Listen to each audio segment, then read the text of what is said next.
আমরা এখন আগন্ডা বিচে দাঁড়িয়ে আছি। ওই সাইডে একটু দেখাও ধ্রুব আগন্ডা বিচটা।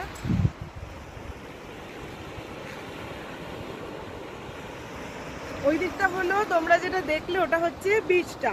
এবার ওখান থেকে একটা সরু মতো নদী, দেখো লেগুন বলে এগুলোকে, এখানে কায়াকিং হয়। কি সুন্দর ভাবে এসে এখানটা মিশছে।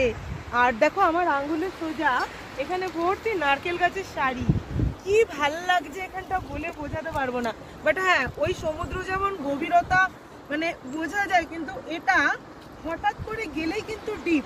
মানে এখান দিয়ে এইটুকু গিয়ে এই পর্যন্তটা আমি দেখতে পাচ্ছি ক্রিস্টাল ক্লিয়ার, কিন্তু ওর বেশি চলে গেলে হাট করে ভেতরে চলে যাব, মানে এতটা ডিপ। বাট এই জায়গাটা এক্সিলেন্ট। লোকে বলে পালোলেম বিচ সুন্দর, আমি যে এসে খুঁজে পেলাম আগন্ডা বিচ সাউথ গোয়ার একটা মানে এক্সিলেন্ট বিচ। মানে যে যখন আসবে সে ডেফিনেটলি এখানে আসবে।